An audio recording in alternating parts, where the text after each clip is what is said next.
ഹരേ രാമ രാമ രാമ ഹരേ ഹരേ, ഹരേ കൃഷ്ണ കൃഷ്ണ കൃഷ്ണ ഹരേ ഹരേ. രാമായ രാമഭദ്രായ രാമചന്ദ്രായ വേധസേ രഘുനാഥായ നാഥായ സീതായ പതേ നമഃ. കൂജന്തൻ രാമ രാമേതി മധുരം മധുരാക്ഷരം ആരുഹ്യ കവിതാശാഖാം വന്ദേ വാൽമീകികോകിലം. ആത്മീയർമിനി സംഹ്യസ്യ ആത്മീയസംഭൂത രാമാംഭോനിധി സംഗത ശ്രീമദ് രാമായണീ ഗംഗപുനാതു ഭുവനത്രയം. എല്ലാ ശ്രോതാക്കൾക്കും നമസ്കാരം. വിവിധ രാമായണങ്ങളെക്കുറിച്ചുള്ള പ്രഭാഷണ പരമ്പരയുടെ 169 ഘട്ടത്തിലേക്ക് പ്രവേശിക്കുകയാണ്.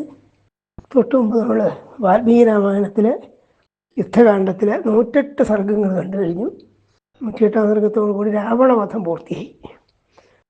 പക്ഷെ നമ്മൾ മറ്റ് രാമായണങ്ങളായിട്ടുള്ള താരതമ്യം യുദ്ധകാന്ഡം തുടങ്ങിയതിന് ശേഷം നടത്തിയിട്ടില്ല. ഇതിന് പ്രധാന കാരണം യുദ്ധകാന്ഡത്തിൽ കാര്യമായ ഇതിവൃത്ത വ്യതിയാനങ്ങളൊന്നും മറ്റ് കവികൾ വരുത്തിയിട്ടില്ല. കുറേ വർണ്ണനകളിലുള്ള വ്യത്യാസങ്ങളൊക്കെ മാത്രമേ ഉള്ളൂ. കഥയുടെ ക്രമവും ഒക്കെ ഒരേപോലെയാണ്. അതുകൊണ്ടാണ് ചെയ്യാതിരുന്നത്. ഇനിയിപ്പോൾ രാവണവധം കഴിഞ്ഞ നിലയ്ക്ക് രാവണവധം വളരെ പ്രധാനപ്പെട്ടൊരു ഭാഗമാണ്. അതോടുകൂടി കഥയുടെ ഒരു പ്രധാന ഘട്ടം തന്നെ കഴിഞ്ഞു. ഇനി മറ്റ് രാമായണങ്ങളിൽ അധ്യാത്മ രാമായണം, കമ്പരാമായണം, രാമായണ ചമ്പു, തുളസീദാസ രാമായണം മുതലായ കൃതികളിൽ ഈ യുദ്ധകാന്ഡത്തിലെ സംഭവങ്ങൾ, രാവണവധം വരെയുള്ള സംഭവങ്ങൾ എങ്ങനെയാണ് ചിത്രീകരിച്ചുള്ളത് സാമാന്യമായിട്ട് നോക്കാം. ഏറ്റവും പ്രധാന അധ്യാത്മരാമായണം തന്നെയാണ്. അധ്യാത്മരാമായണത്തെ പറ്റി മുമ്പ് പലപ്പോഴും പറഞ്ഞിട്ടുണ്ട്. അത് വാൽമീകി രാമായണത്തിൻ്റെ 4/1 ഉള്ളൂ വലിപ്പം കൊണ്ട്. അതുകൊണ്ട് തന്നെ സ്വാഭാവികമായിട്ടും അതിൽ വാൽമീകി രാമായണത്തിലെ പോലെ വിശദമായ ആഖ്യാനമല്ല ഉള്ളത്. അല്ല, വലിപ്പത്തിന് കുറേ വ്യത്യാസമുണ്ട്. യുദ്ധകാന്ഡത്തിലെ യഥാർത്ഥത്തിൽ വാൽമീകി രാമായണത്തിൽ 108 സർഗങ്ങൾ കൊണ്ടാണ് വാൽമീകി രാവണവധ പര്യന്തമായ ഭാഗങ്ങൾ വർണ്ണിച്ചത്. അതേസമയം ഇത്രയും കാര്യങ്ങൾ പറയാൻ, ഇത്രയും കഥാഭാഗങ്ങൾ പറയാൻ അധ്യാത്മരാമായണ മൂലത്തിൽ 11 സർഗങ്ങളേ ഉള്ളൂ. അപ്പോൾ തന്നെ വ്യത്യാസം അറിയാതെ 10 ഇരട്ടിയിലധികമാണ് വാൽമീകി രാമായണത്തിൽ വർണ്ണനയുള്ളത്. അവിടെ 108 സർഗങ്ങളുള്ളപ്പോൾ അത്രയും ഭാഗങ്ങളെ വിശദീകരിക്കാൻ അധ്യാത്മരാമായണകാരൻ 11 സർഗങ്ങളെ ഉപയോഗിച്ചിട്ടുള്ളൂ. പിന്നെ അത് ഈ വാൽമീകി രാമായണത്തിൽ നിന്ന് വ്യത്യസ്തമായിട്ട് പ്രധാനമായിട്ട് എന്താണ് അധ്യാത്മരാമായണകാരൻ ചെയ്തതെന്ന് മാത്രമേ നമുക്ക് നോക്കേണ്ടതുള്ളൂ. സമാനമായ സന്ദർഭങ്ങളൊന്നും വീണ്ടും എടുത്തു പറഞ്ഞ് അത് വിസ്തരിക്കേണ്ട കാര്യമില്ല. പ്രധാനമായ 2-3 വ്യത്യാസങ്ങളുള്ളത്, രാമനെ സാക്ഷാൽ മഹാവിഷ്ണുവിൻ്റെ അവതാരമായിട്ടാണ് അധ്യാത്മരാമായണകാരൻ കാണുന്നത്. അതുകൊണ്ട് സ്തുതികളിലൊക്കെ ആ രീതിയിലുള്ള വർണ്ണന കാണാം. ഉദാഹരണത്തിന് വാൽമീകി രാമായണത്തെ നമ്മൾ കണ്ടു. ഹനുമാൻ ലങ്കയിൽ നിന്ന് തിരിച്ചു പോയതിന് ശേഷം ഹനുമാൻ ചെയ്ത പ്രവൃത്തികളെക്കുറിച്ചുള്ള അപമാനമൊക്കെ തോന്നിയിട്ട് അവർ വലിയ യോഗം വിളിച്ചു കൂട്ടി ഓരോ രാക്ഷസനോടും അഭിപ്രായം പറയാൻ ആവശ്യപ്പെട്ടു എന്നൊക്കെ ഉണ്ട്. അങ്ങനെ പറയുന്ന സമയത്താണ് വിഭീഷണൻ രാവണൻ്റെ നടപടികളെ വിമർശിക്കുകയും സീതയെ രാമന് തിരിച്ചു കൊടുക്കുകയാണ് വേണ്ടതെന്ന് വാദിക്കുകയും ചെയ്തു. അതിൽ രാവണൻ ക്രുദ്ധനായി വിഭീഷണനോട് പുറത്തു പോയിക്കൊള്ളാൻ പറഞ്ഞു, അല്ലെങ്കിൽ എൻ്റെ കൈകൊണ്ട് വധിക്കേണ്ടി വരും എന്നൊക്കെ ഭീഷണിപ്പെടുത്തി. വിഭീഷണൻ തൻ്റെ 4 മന്ത്രിമാരുമായി ചേർന്നിട്ട് രാമൻ ഉള്ള ദിക്കിലേക്ക് ചെന്നിട്ട് രാമനെ അഭയം പ്രാപിച്ചു, ശരണാഗതി പ്രാപിച്ചു. അതൊക്കെ വാൽമീകി രാമായണത്തിലുണ്ട്, അതൊക്കെ അധ്യാത്മരാമായണത്തിലും അതേപോലെ വർണ്ണിച്ചിട്ടുണ്ട്. പക്ഷേ അധ്യാത്മരാമായണത്തിൽ വിഭീഷണൻ ആകാശമാർഗത്തിൽ നിന്ന് കേമമായി സ്തുതിക്കുന്നുണ്ട്. സാക്ഷാൽ വിഷ്ണു ഭഗവാൻ തന്നെയാണ് ഈ രാമൻ എന്ന വീട്ടിലാണ് സ്തുതി. അത്തരമൊരു സ്തുതി വാൽമീകി രാമായണത്തില്ല. അവിടെ കാര്യങ്ങളൊക്കെ പറയുന്നതേ ഉള്ളൂ. ഇതിൽ പ്രധാന അത് വീക്ഷണത്തിലുള്ള വ്യത്യാസമാണ്. രാമൻ്റെ കഥയെ വിഷ്ണുവിൻ്റെ അവതാരമായ ശ്രീരാമൻ്റെ പരാക്രമമായിട്ടാണ് രാമായണകാരൻ കണ്ടത്. അതുകൊണ്ട് തന്നെ സ്വാഭാവികമായിട്ടും എഴുത്തച്ഛനും ആ രീതി തന്നെയാണ് സ്വീകരിച്ചത്. അധ്യാത്മരാമായണ മൂലത്തെ അനുവർത്തിക്കുന്നതാണ് ചെയ്തിട്ടുള്ളത്. അതുകൊണ്ട് അവിടെയും വളരെയധികം ഭക്തിനിർഭരമായ സ്തുതികളൊക്കെ നമ്മൾ കാണും. വേറൊരു വ്യത്യാസമുള്ളത്, ഈ ഇന്ദ്രജിത്തിൻ്റെ മായാപ്രയോഗം കൊണ്ടും അസ്ത്രവൈദഗ്ധ്യം കൊണ്ടൊക്കെ വാനരന്മാരും രാമലക്ഷ്മണന്മാർ പോലും ബോധഹീനരായി ചൈതന്യമറ്റവരായി വീണുപോയി. ആ സമയത്ത് ഔഷധികൾ കൊണ്ടുവരാൻ വേണ്ടിയിട്ട് ജാമ്പവാന്റെ നിർദ്ദേശപ്രകാരം ഹനുമാൻ ഔഷധപർവ്വതത്തിനെത്തി പോകുന്നുണ്ട്. പർവ്വതങ്ങളുടെ പേരിലൊക്കെ കുറച്ച് വ്യത്യാസമുണ്ട്. കൈലാസപർവ്വതത്തിലേക്ക് പോയി എന്നുള്ള പോലെയാണ് അധ്യാത്മരാമായണത്തിലുള്ളത്. അതൊക്കെ ചെറിയ വ്യത്യാസങ്ങളാണ്. എന്നാൽ ഇങ്ങനെ ഹനുമാൻ ഔഷധാകരണത്തിനായി പോകുന്നു എന്ന് കേട്ടപ്പോൾ രാവണൻ കാലനേമി എന്നൊരു അസുരനെ പറഞ്ഞയച്ച് ഹനുമാന് മാർഗവിഘ്നം ഉണ്ടാക്കാനും സമയതാമസം വരുത്താനും ശ്രമിച്ചു എന്ന് അധ്യാത്മരാമായണത്തിൽ കാണാം. ഇത് വാൽമീകി രാമായണത്തിലില്ല. കിളിപ്പാട്ടിലും ആ കഥയുണ്ട്. കാലനേമി കൃത്രിമമായ രാസവം കെട്ടി ആ വഴിക്ക് നിൽക്കുകയും ഹനുമാൻ മുമ്പ് താൻ കണ്ടിട്ടില്ലാത്താണല്ലോ ഈ ആശ്രമം എന്ന് വിചാരിച്ചു. ഏതായാലും ഋഷികളുടെ വാസസ്ഥലമാണല്ലോ എന്ന് വിചാരിച്ചിട്ട് അവിടെ ചെല്ലി അവിടെ ചെന്നിട്ട് വെള്ളത്തിന് ചോദിച്ചപ്പോൾ കാലനേമി പറഞ്ഞു, പരിഭ്രമിക്കാനൊന്നുമില്ല, യുദ്ധമൊക്കെ തീർന്നു കഴിഞ്ഞു, രാമരാവണന്മാർ തമ്മിലുള്ള അവരൊക്കെ സന്ധിയിലെത്തിക്കഴിഞ്ഞതുകൊണ്ട് പതുക്കെ പോയാൽ മതി എന്ന് പറഞ്ഞു. ഞാൻ നിനക്ക് മൂലമന്ത്രം ഉപദേശിക്കാമെന്നൊക്കെ പറഞ്ഞു. ഹനുമാൻ ഇയാൾ കപടനാണെന്ന് മനസ്സിലാക്കിയപ്പോൾ അദ്ദേഹം വെള്ളം കുടിക്കാൻ വേണ്ടിയിട്ട് ഒരു പൊയ്യൽ പോയപ്പോൾ അവിടെ ഒരു മുതലയെ കണ്ട് ആ മുതലയെ അടിച്ചു വന്നപ്പോൾ മുതല ശാപം കൊണ്ട് മുതലയായിപ്പോയതാണ്. അവർ പറഞ്ഞു, നീ ഇപ്പോൾ കണ്ട ആ ആശ്രമവും ആ മുനിയൊക്കെ വെറും വ്യാജമാണ്, അത് കാലനേമി എന്ന് പറയുന്ന അസുരനാണ്, നിനക്ക് വാഗ്തടസ്സം ഉണ്ടാക്കാൻ വേണ്ടിയിട്ട് അവിടെ ഇരിക്കുകയാണെന്ന് പറഞ്ഞു. അതറിഞ്ഞ ഹനുമാൻ തിരിച്ചു വന്ന് ഈ കാലനേമിയെ വധിച്ചു. ഇത് അധ്യാത്മരാമായണത്തിലുണ്ട്, പക്ഷെ അത് വാൽമീകി രാമായണത്തിൽ ഇല്ലാത്തതാണ്. ഇതാണ് ഒരു കഥാസന്ദർഭത്തിലുള്ള വ്യത്യാസം. പിന്നെ മറ്റൊന്നുള്ളത്, പ്രസിദ്ധമായിട്ട് വാൽമീകി രാമായണത്തിൽ ആദിത്യ ഹൃദയമന്ത്രം നമ്മൾ കേട്ടു. അഗസ്ത്യം വന്നിട്ട് രാമനെ ആദിത്യ ഹൃദയമന്ത്രം കേൾപ്പിച്ചു. അതുകൊണ്ട് ആദിത്യനെ സ്തുതിക്കാൻ പറഞ്ഞു, സർവ്വ വിജയങ്ങളും ഉണ്ടാകുന്നതാണ്. ഇത് വാൽമീകി രാമായണത്തിലുണ്ട്, പക്ഷെ അധ്യാത്മരാമായണ മൂലത്തിൽ അതില്ല. പക്ഷെ കിളിപ്പാട്ടിൽ തർജ്ജമ ചെയ്യുമ്പോൾ എഴുത്തച്ഛൻ വാൽമീകി രാമായണത്തിലെ ഈ ആദിത്യ ഹൃദയമന്ത്രം എടുത്തു ചേർത്തിട്ടുണ്ട്. അവിടെ എഴുത്തച്ഛൻ ചെയ്തത് അധ്യാത്മരാമായണകാരനെ പൂർണ്ണമായും പിന്തുടരല്ല, അവിടെ വാൽമീകി രാമായണത്തിലൊരു ഭാഗം എടുത്തു ചേർക്കുക ചെയ്തത്. അതുകൊണ്ട് നമ്മൾ കിളിപ്പാട്ടിൽ ഈ ആദിത്യ ഹൃദയമന്ത്രം കാണാം, പക്ഷെ അധ്യാത്മരാമായണ മൂലത്തിൽ വാസ്തവത്തിൽ അതില്ല. ഇങ്ങനെ ഒരു വ്യത്യാസമുണ്ട്. ഇതൊക്കെ താരതമ്യേന കഥയുടെ മൊത്തം ഘടനയെ ബാധിക്കാത്തതും കഥയുടെ വിവരണങ്ങളെ പ്രധാനമായിട്ട് അത് ഒരു തരത്തിലും അലോസരപ്പെടുത്തുന്നുമില്ല. ഇങ്ങനെ ചില കഥകളൊക്കെ ചിലതിലുണ്ട്, ചിലതില്ല എന്ന് മാത്രമേ ഉള്ളൂ. പിന്നെന്നുള്ളത് നേരത്തെ പറഞ്ഞ പോലെ വിഭീഷണൻ്റെ ശരണാഗതിയുടെ സമയത്തുള്ള സ്തുതി, അവിടെയൊക്കെ അധ്യാത്മരാമായണകാരൻ ഭക്തി ഉന്മാദങ്ങൾ ഉണ്ടാക്കുന്ന രീതിയിലാണ് സ്തുതിച്ചിട്ടുള്ളത്. വാൽമീകി രാമായണത്തിലൊന്നും ആ രീതിയിലല്ല അതൊക്കെ വർണ്ണനയുള്ളത്. ഇതാണ് ഒരു പ്രധാന വ്യത്യാസം. അപ്പോൾ ഇതൊക്കെ എടുത്ത് പ്രത്യേകം വർണ്ണനകൾ കേൾപ്പിക്കുക എന്നുള്ള സമയം അനവധി ആവശ്യമുണ്ട്. അതിൻ്റെ കാര്യമില്ല എന്നുള്ളതാണ് നമ്മളങ്ങനെ ചെയ്യാത്തത്.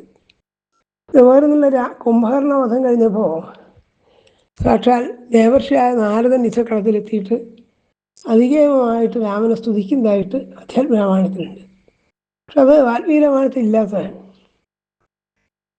പിന്നെ മറ്റൊരു വ്യത്യാസമുള്ളത്, രാവണൻ ഇന്ദ്രജിത്ത് ഒരു ഹോമം ചെയ്യുന്ന സമയത്ത് അംഗജാതികളായ വാനരന്മാരെ എന്ന് തടസ്സപ്പെടുത്തിയെന്നും ഹോമം പൂർത്തിയാക്കാൻ സാധിക്കാതെ തന്നെ ഇന്ദ്രജിത്ത് യുദ്ധത്തിന് വന്നു എന്നൊക്കെ നമ്മൾ വാൽമീകി രാമായണത്തിൽ കേട്ട് കഴിഞ്ഞു.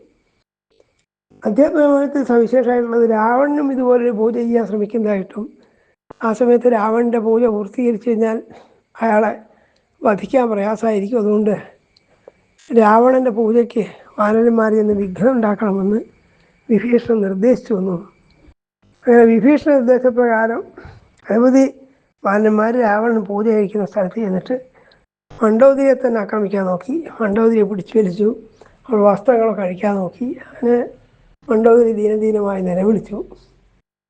അപ്പോൾ തൻ്റെ ഭാര്യയെ അപമാനിക്കുന്നുള്ളപ്പോൾ ആദ്യമൊന്നും രാവണൻ അണങ്ങിയതില്ല. പക്ഷേ മണ്ഡോദരി പറഞ്ഞു, നിനക്ക് സ്വന്തം ജീവനാണ് പ്രധാനം, സ്വന്തം ഭാര്യയെ അന്യന്മാരിങ്ങനെ അപമാനിക്കുന്നതായിട്ടൊന്നും നീ അനങ്ങാതിരിക്കുന്നില്ലല്ലോ, ജളനായിട്ടുള്ളവനെ എന്നൊക്കെ കുറെ വിമർശിക്കുകയും അധിക്ഷേപിക്കുകയും ചെയ്തു. അപ്പോൾ രാവണൻ പൂജ പൂർത്തിയാക്കാതെ യുദ്ധത്തിന് വന്നു എന്ന് അധ്യാത്മരാമായണത്തിലുണ്ട്. ഇത് വാൽമീകി രാമായണത്തിൽ ഇല്ലാത്തതാണ്. വാൽമീകി രാമായണത്തിൽ ഇന്ദ്രജിത്തിൻ്റെ ഹോമത്തെക്കുറിച്ച് സൂചിപ്പിച്ചല്ലാതെ രാവണനൊരു പൂജ നടത്തുമ്പോൾ വാനരന്മാർ ചെയ്യുന്ന തടസ്സപ്പെടുത്തി എന്നുള്ളതൊന്നും വിഷയമൊന്നും അവിടെ പറഞ്ഞിട്ടില്ല. ഇതൊക്കെയാണ് പ്രധാന വ്യത്യാസം. വരികളൊന്നും ഉദ്ധരിച്ച് പറയേണ്ട വിഷയമില്ലാത്തതുകൊണ്ടാണ്. ഇനി നമ്മൾ കമ്പരാമായണത്തിലേക്ക് കടന്നാൽ അവിടെ വളരെ വിചിത്രമാണ്. കഥയുടെ പ്രധാന കാര്യങ്ങളൊക്കെ കമ്പരാമായണത്തിൽ അതേപോലെ ഉണ്ടെങ്കിലും അത് വർണ്ണിക്കുന്ന രീതിക്കും ഓരോന്നിനെ കുറിച്ചുള്ള ഊന്നലും ഒക്കെ വളരെ വ്യത്യസ്തമായിട്ടാണ്. ഉദാഹരണത്തിന് വലുപ്പം നോക്കിക്കഴിഞ്ഞാൽ അത്ര യുദ്ധകാണ്ഡത്തിനാണ് ഏറ്റവും പ്രാധാന്യം കൊടുത്തിട്ടുള്ളത് തോന്നും. കാരണം മറ്റ് 5 കാണ്ഡങ്ങളും ബാല, അയോധ്യ, ആരണ്യ, കിഷ്കിന്ധ, സുന്ദര കാണ്ഡങ്ങൾ, ഈ 5 കാണ്ഡങ്ങളും കൂടി കമ്പരാമായണത്തിൽ പേജുകളൊക്കെ പറഞ്ഞാൽ 236ഓളം പേജുകളേ ഉള്ളൂ. എന്നാൽ ഈ യുദ്ധകാന്ഡം എന്നുള്ള ഒറ്റ കാണ്ഡത്തിന് വേണ്ടിയിട്ട് ഈ 5 കാണ്ഡങ്ങൾ കൂടി ചേർന്നതിൻ്റെ 2 ഇരട്ടിയിലധികം ശ്ലോകങ്ങളാണ് പദ്യങ്ങളാണ് ഈ കമ്പന് ഉപയോഗിച്ചുള്ളത്. ഈ കമ്പരാമായണത്തിലെ യുദ്ധകാന്ഡം 816ഓളം പേജിലാണ് അവസാനിക്കുന്നത്. അതായത് മൊത്തത്തിൽ 583 പേജുണ്ടാവും. അപ്പം 5 കാണ്ഡങ്ങൾക്ക് കൂടി എടുത്തിട്ടുള്ളതിനേക്കാൾ അധികം സ്ഥലം, അധികം പ്രാധാന്യമാണ് യുദ്ധകാന്ഡം ഒന്നിനു വേണ്ടി മാത്രം കമ്പരാമായണകാലം ചെലവഴിച്ചത്. അപ്പോൾ തന്നെ അറിയാലോ അത്രയധികം വിസ്തരിച്ചിട്ടുണ്ടാവുന്നത്. അതുകൊണ്ട് തന്നെ സ്വാഭാവികമായിട്ടും അത്ര പ്രസക്തമല്ലാത്തതും രാമചരിതമായിട്ട് നേരിട്ട് ബന്ധമില്ലാത്തതുമായ പഴയ പല കഥകളും കമ്പരാമായണത്തിൽ എടുത്തു ചേർത്തിട്ടുണ്ട്. ചില ഭാഗങ്ങളൊക്കെ വായിച്ചു കേട്ടാൽ ഇത് രാമായണത്തിലുള്ളതാണെന്ന് പറഞ്ഞാൽ രാമായണം സാമാന്യം പരിചയമുള്ളതൊന്നും അത്ഭുതപ്പെട്ടു, ഇതൊക്കെ രാമായണത്തിൽ എവിടെയാണ് പറഞ്ഞിട്ടുള്ളത്. അങ്ങനത്തെ കഥകളൊക്കെയാണ് കമ്പർ എന്നുള്ള രാക്ഷസന്മാരുടെ പൂർവ്വ ജന്മത്തെ പറ്റിയും അവരുടെ പഴയ വൈഭവങ്ങളെ പറ്റിയും വീരശൂര പരാക്രമങ്ങളെ പറ്റിയൊക്കെ വളരെ വിസ്തരിച്ച് പറയുന്നുണ്ട് കമ്പർ.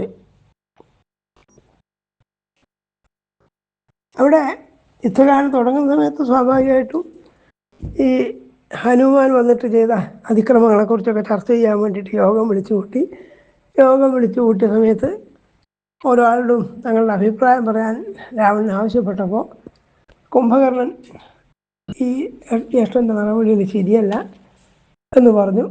അതുകൊണ്ട് നല്ലത് രാമന് സീതയെ മടക്കി കൊടുക്കുകയാണ് എന്ന് പറഞ്ഞു. അങ്ങനെ പറഞ്ഞപ്പോൾ രാവണനെ സമ്മതിച്ചു എന്നാണ് കമ്പരാമായണത്തിലുള്ളത്. അതോടൊപ്പം തന്നെ സമ്മതിച്ചു. എന്നിട്ട് പറഞ്ഞു അവന് ഇതൊന്നും വേണ്ട എന്ന് പറഞ്ഞു.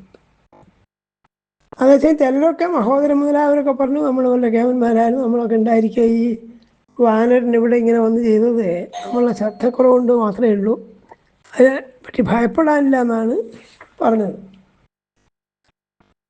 അപ്പോൾ ഇങ്ങനെ ഉള്ള സമയത്താണ് കുംഭകർണൻ വന്നിട്ട് രാമൻ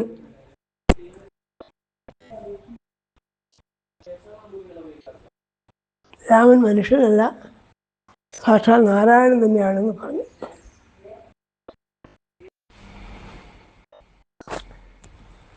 കുംഭകർണൻ വന്നിട്ട് പറഞ്ഞു ഈ രാമൻ എന്ന് പറഞ്ഞ സാക്ഷാൽ നാരായണൻ തന്നെയാണ്, അതുകൊണ്ട് രാമനോട് യുദ്ധം ജയിക്കാൻ വിഷമമാണ്, അവിടെ യുദ്ധം വേണ്ടാന്ന് വെച്ചൊക്കെയാണ് എപ്പോഴും നല്ലത് എന്നൊക്കെ കേവലമായിട്ട് പറഞ്ഞിട്ട് പറഞ്ഞു. അതുകൊണ്ട് വൈദേഹിയെ കൊടുത്തിടുക രാമനു വൈമുഖ്യമെല്ലാം കളഞ്ഞ് നീ വൈകാതെ ഇത്തരം സോദരൻ്റെ ഒന്നതു കേട്ടതാ നക്തന്ത്രേന്ദ്രൻ അനുവാദവും നൽകി. ഇങ്ങനെയുള്ള ഈ കുംഭകർണൻ്റെ വാക്ക് കേട്ടപ്പോൾ അത് ശരിയാണ് സമ്മതിച്ചിട്ട് രാവണ യുദ്ധമൊക്കെ വേണ്ടാന്ന് വെച്ചു എന്നാണ് എല്ലാവരും പിരിച്ചുവിടുകയും ചെയ്തു. അവിടെ ജാനകിയെ, അതായത് സീതയെ മോചിപ്പിക്കുന്നതിൻ്റെ ബഹളമായിട്ട് വലിയ ഭേരീനാദങ്ങളൊക്കെ മുഴക്കിയെന്നാണ്. ജാനകി മോചന സൂചകമായിട്ടു നാനാതിശയങ്ങളിൽ ഭേരി മുഴങ്ങിനൻ. പടഹവാദ്യങ്ങളൊക്കെ ഉണ്ടായി. ഈ പടഹവാദ്യങ്ങളൊക്കെ കേട്ടോണ്ടിരിക്കുകയാണ് ഇന്ദ്രജിത്ത് വന്നത്. ഇന്ദ്രജിത്ത് ആദ്യം മനസ്സിലാക്കിയത് യുദ്ധത്തിന് പുറപ്പെടുന്നുണ്ടെന്നും അതിനൊക്കെ ഉത്സാഹമായിരിക്കുന്ന ആളാണ് ഇന്ദ്രജിത്ത്. അപ്പോൾ ഇവിടെ വന്നിട്ട് ചോദിച്ചു, എന്താണ് ഈ ഘോഷങ്ങളൊക്കെ കേൾക്കുന്നത്? എന്താണെന്ന് ചോദിച്ചപ്പോൾ പറഞ്ഞു, യുദ്ധം വേണ്ടാന്ന് വെച്ചു. കുമാരൻ്റെ നിർദ്ദേശപ്രകാരം ഇന്ന് ഇന്ദ്രജിത്തിന് മനസ്സിലായി. ഇന്ദ്രജിത്ത് പറഞ്ഞു, നമ്മളൊക്കെ മഹാവീരന്മാരും കേവന്മാരും ഇന്ദ്രാദേവന്മാരെ പോലും ജയിക്കുന്ന ആളുകളാണ്. അങ്ങനെയുള്ള നമ്മൾ വെറും കൊള്ളാത്തവനായി ഈ രാമനെ ഭയന്നിട്ട് യുദ്ധം വേണ്ടാന്ന് വെക്കുന്നത് എന്തിനാണ്? ഇളയച്ഛൻ്റെ വാക്ക് കേട്ടിട്ടാണോ അങ്ങനെ ചെയ്യുന്നത്? ഞാനൊക്കെ ഉള്ളിടത്തോളം കാലം എന്താ ഭയപ്പെടാനുള്ളത്? നമ്മൾക്കുള്ള പോലെ പടയോ ആയുധങ്ങളോ ധൈര്യം വാങ്ങാൻ ആ രാമനുണ്ടോ എന്നൊക്കെയാണ് ഈ ഇന്ദ്രജിത്ത് അച്ഛനോട് പറഞ്ഞത്. ജീവിക്കയില്ലേ ഈ 4-5 നാൾക്കകം, അയാൾക്ക് ഇനി അധികം ആയുസുണ്ടെന്ന് തോന്നുന്നില്ല, അയാൾ വേഗം ചാവും എന്നാണ് പറയുന്നത്. നാം ഇന്നു ജീവിച്ചിരിക്കവേ മർത്യനൻ രാമനെ മാനിക്കുന്നതുണ്ടാകുമോ?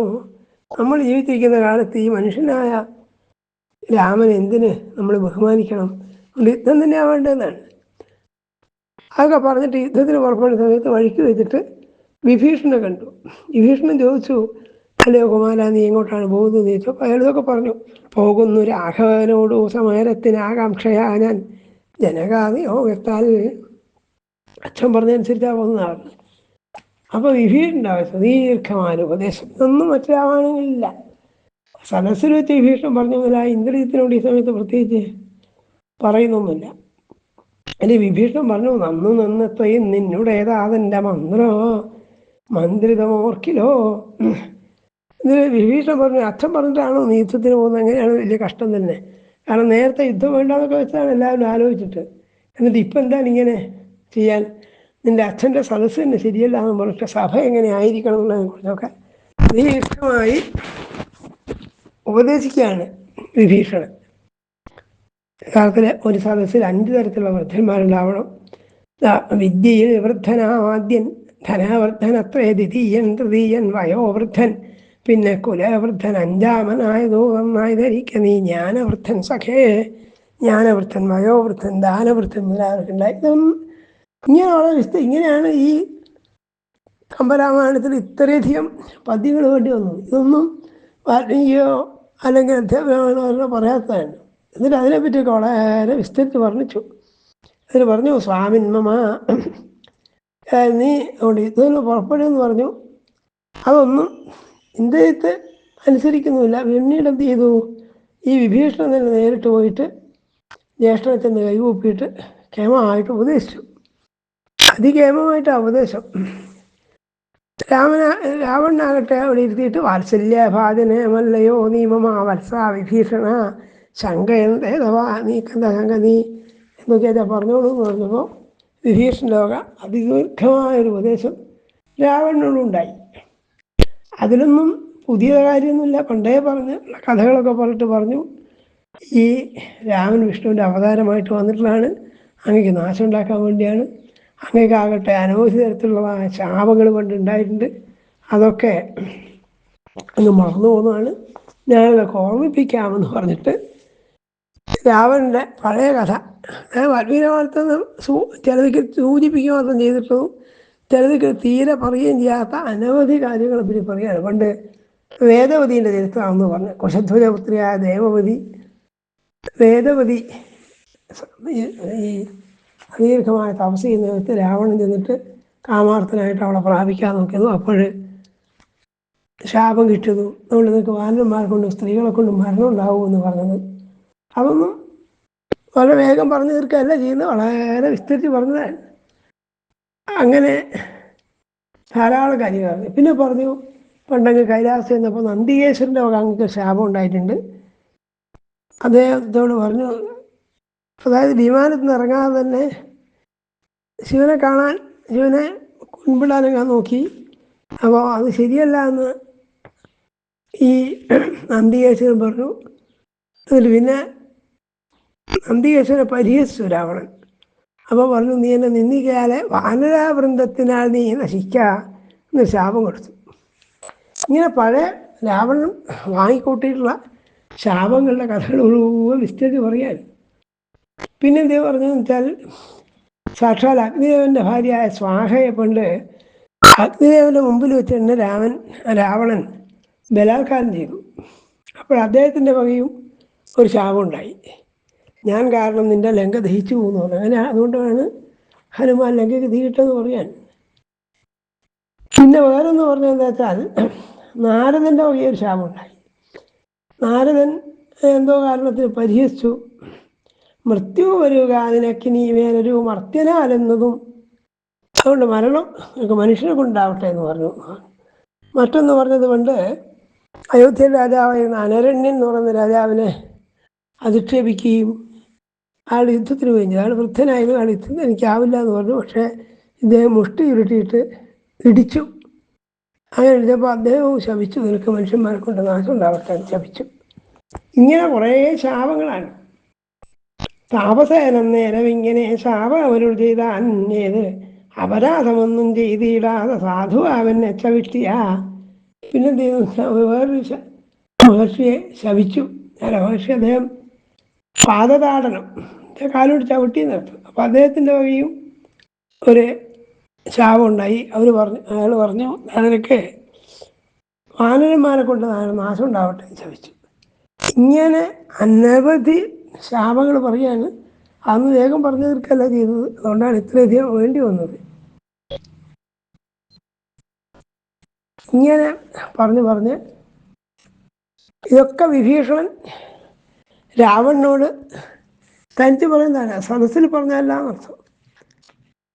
അക്കൂട്ടത്തിൽ പല കഥകളെ സൂചിപ്പിച്ചിട്ട് പാലാഴിമഥന കഥ, അതേപോലെ ശ്രീപരമേശ്വരൻ കാളകൂട വിഷം കഴിച്ചതിൻ്റെ കഥ, പാശുപതാസ്ത്രം മുതലായ അസ്ത്രങ്ങളുടെ ഉൽപ്പത്തിയുടെ കഥ, ഇതൊന്നും രാമായണമായിട്ട് നേരിട്ട് ബന്ധമൊന്നുമില്ലാത്ത നമുക്കറിയാം. ഒരു രാമായണകാരനും ഈ കഥകളൊന്നും രാമായണത്തിലൂടെ പറഞ്ഞിട്ടില്ല. അതൊക്കെ വിസ്തരിക്കാൻ, അത് പറഞ്ഞു തീർക്കണമെങ്കിൽ വളരെയധികം സമയം നമ്മൾ എടുക്കേണ്ടി വരും. അന്ന് രാമായണം നേരിട്ട് ബന്ധമുള്ളതല്ലാത്തതുകൊണ്ടാണ് ഇതൊക്കെ നമ്മൾ ചുരുക്കി പറയുന്നത്. അങ്ങനെ വിസ്തരിച്ച് അവിടെ രാവണൻ ഇതൊക്കെ കേട്ടെങ്കിലും അദ്ദേഹം പെട്ടെന്ന് ആ വിഭീഷണ വാക്കുകളൊന്നും വിലക്കെടുത്തില്ല. എന്നിട്ട് പറഞ്ഞു, അവസാനത്തെ വിഭീഷണൻ പറയുന്നില്ല, നീളെ നടക്കുന്നിതദ്യ നീ രാമനൂനാളിക എത്രയാം ദേവിയെ നൽകുക എന്നൊക്കെ പറഞ്ഞു. സാരമായുള്ള വചനങ്ങൾ എന്നോട് നീ ഉര ചെയ്യുമെന്നല്ലോ കരുതി ഞാൻ. രാവണന് പക്ഷേ ഒന്നും ഇഷ്ടപ്പെടില്ല. രാവണൻ പറഞ്ഞു, നീ സാരമായ എന്തെങ്കിലും വാക്ക് പറയുന്നതാണ് ഞാൻ വിചാരിച്ചത്, പക്ഷെ നീ മനുഷ്യപ്പുഴുവായ ആ രാമനെ പുകഴ്ത്തുകയാണല്ലോ ചെയ്യുന്നത്. നീ ഭീരുക്കളുടെ നേതാവാണ്, ഭീരു ശിഖാമണേ എന്നാ പറഞ്ഞത്, ഭീരുക്കൾ ആണ് എന്ന് പറഞ്ഞു. ഏവം പറയുന്ന രാവണൻ തന്നെ തേവടി വന്ദിച്ചു എന്നാണ് ഭീഷണൻ. അപ്പോൾ അത് വേറെ എന്ന് മാത്രമല്ല, അപ്പോൾ രാവണൻ പറയുന്നത്, ജ്യേഷ്ഠനായിരിക്കുന്ന എൻ്റെ വാക്ക് മാനിച്ച് അതുപോലെ പ്രവർത്തിക്കുന്നതിന് പകരം നീ എന്നെ ഇങ്ങോട്ട് ഉപദേശിക്കുകയാണല്ലോ ചെയ്യുന്നത്. ഞാൻ വന്ധ്യനായിരിക്കുന്ന ആളാണ്, വന്ദിക്കപ്പെടേണ്ട ആളാണ്. അങ്ങനെയുള്ള ആളിൽ അങ്ങോട്ട് ഉപദേശിക്കുക എന്ന് പറയുന്നത് എന്ത് മര്യാദയാണെന്ന് ചോദിച്ചു. അപ്പോൾ വിഭീഷണൻ രാവണനോട് പ്രഹ്ലാദൻ്റെ ചരിത്രം പറയാൻ. പ്രഹ്ലാദൻ മകനും ഹിരണ്യേശു അച്ഛനുമാണല്ലോ.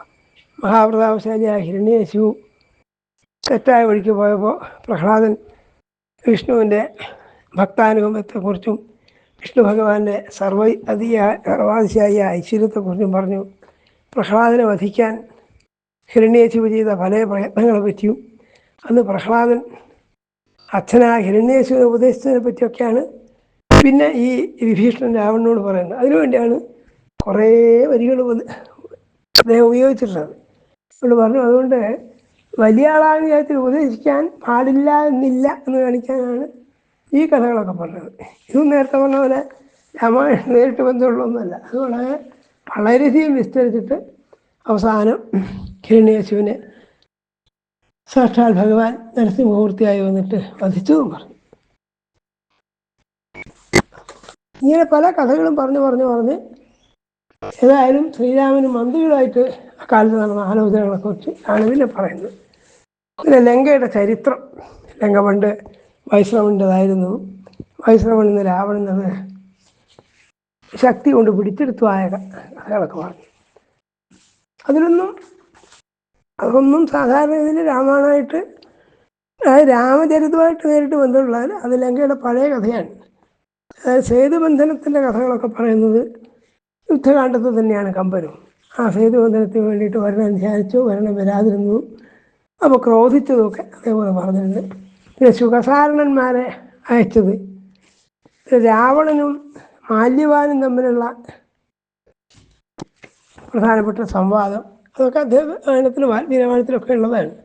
അത് രാവണൻ അനുസരിച്ചില്ല എന്നുള്ള കഥ ഇങ്ങനെ പറഞ്ഞ് വളരെയധികം വിസ്തരിച്ചാണ് ഈ കമ്പരാമായണകാരനൊക്കെ ചെയ്യുന്നത്. പിന്നെ ലങ്കയെ വർണ്ണിക്കാൻ വിഭീഷണനോട് ശ്രീരാമൻ പറയുന്നത് അത് വാൽമീകി രാമായണത്തിൽ നമ്മൾ കണ്ടിട്ടുണ്ട്. കാരണം എന്തൊക്കെയാണ് അവിടെ കോട്ടകൊത്തളങ്ങളുള്ളത്, അവിടുത്തെ സൈനിക സന്നാഹങ്ങൾ എങ്ങനെയാണെന്നൊക്കെ ചോദിച്ചപ്പോൾ ഒക്കെ വിഭീഷണൻ രാമനെ ആശ്രയിക്കുന്നവനായ വിഭീഷണൻ പറഞ്ഞു.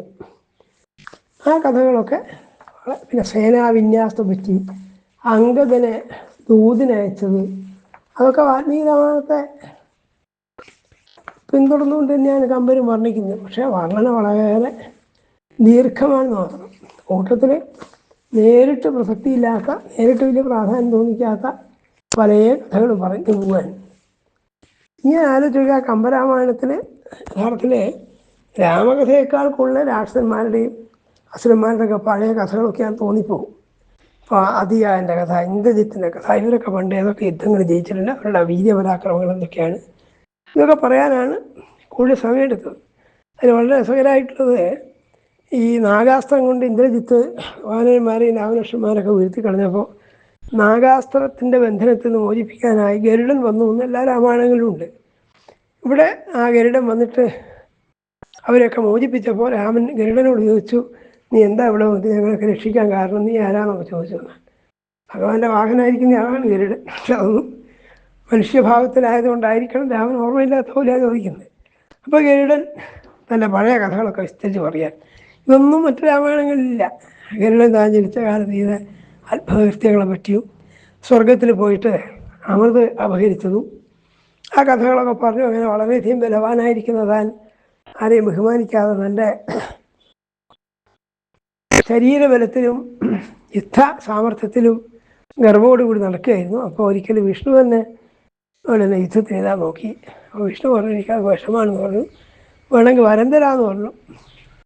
അപ്പോൾ ഗരുഡൻ പറഞ്ഞേ, ഞാനാണ് ബലവാൻ ദുർബലിന് വരം കൊടുക്കുക എന്നല്ലാതെ ദുർബലന്മാർ, നീ എന്നോട് തോൽക്കും വിചാരിച്ച് പേടിച്ച് യുദ്ധം ചെയ്യാത്ത ആളാണ്, അങ്ങനത്തെ നിന്നോട് ഞാൻ വരമാകാൻ ഇഷ്ടപ്പെടുന്നില്ല, അതുകൊണ്ട് ഞാൻ വരം അങ്ങോട്ട് തരാമെന്ന് പറഞ്ഞു ഗരുഡൻ. അപ്പോൾ വിഷ്ണുവായിട്ട് അവളുടെ നയതന്ത്ര ശൈലിയാണ്. അദ്ദേഹം പറഞ്ഞു, എന്നാൽ പിന്നെ നീ എൻ്റെ വാഹനമായിരിക്കുമെന്ന് പറഞ്ഞു. അങ്ങനെ ഞാൻ വിഷ്ണുവിന് വാഹനമായിരിക്കുന്നവനാണെന്നൊക്കെ ഗരുഡൻ പറഞ്ഞു. ഇതൊക്കെ രാമനോട് പറഞ്ഞാൽ, രാമൻ എന്ന് പറഞ്ഞാൽ സാക്ഷാൽ മഹാവിഷ്ണു തന്നെയാണ്. പക്ഷേ മനുഷ്യഭാവത്തിലായതുകൊണ്ടായിരിക്കണം ഈ കഥകൾ മുഴുവൻ അവിടെ പറഞ്ഞിട്ടുണ്ട്. ഈ കഥകളൊന്നും രാമായണത്തിന് കഥ പറയുമ്പോൾ പറയേണ്ട ഒരു വിഷയമല്ല. ഇങ്ങനെ പലതും. പിന്നെ കുംഭകർണൻ്റെ മഹത്വത്തെ പറ്റി, കുംഭകർണൻ്റെ യുദ്ധവീര്യത്തെക്കുറിച്ച് കുറേ വിസ്തരിച്ചു. പിന്നെ വിഭീഷണൻ്റെയും കുംഭകർണനെ അവർ വളരെ ക്ലേശിച്ച് വളർത്തി കൊണ്ടുവന്നു. കുംഭകർണ യുദ്ധത്തിൽ പറഞ്ഞേക്കുന്നതിന് മുമ്പ് കുംഭകർണൻ്റെ വകയും രാവണന് വളരെ വിശദമായ ഉപദേശം ഉണ്ടായി. ആ സമയത്തൊക്കെ രാമൻ്റെ കുലപാരമ്പര്യത്തെയും രാമൻ്റെ പൂർവികരായിരുന്ന സൂര്യവംശ രാജാക്കന്മാരുടെ കേമത്തങ്ങളെക്കുറിച്ചും അതിൽ പ്രധാനപ്പെട്ട ശിബി മുതലായ രാജാക്കന്മാർ, കുവലാശ്വൻ മുതലായ ആൾക്കാർ, ഇങ്ങനെ അവരുടെ കഥകളൊക്കെ കൂട്ടത്തിൽ പറയുന്നുണ്ട്. കുറേ ഭാഗം അതാണ്. ഇതൊക്കെ കുംഭകർണൻ രാവണനോട് ഉപദേശിക്കുന്നതും ഇങ്ങനെ പറഞ്ഞ് യുദ്ധത്തിൻ്റെ ക്രമമൊക്കെ ഏകദേശം ഒരുപോലെയാണ്. ആദ്യം വാൽമീകി രാമായണത്തിൽ വധിക്കപ്പെട്ടു എന്ന് പറയുന്ന പോലെ തന്നെയാണ് ഇവിടെ കാണിച്ചിട്ടുള്ളത്.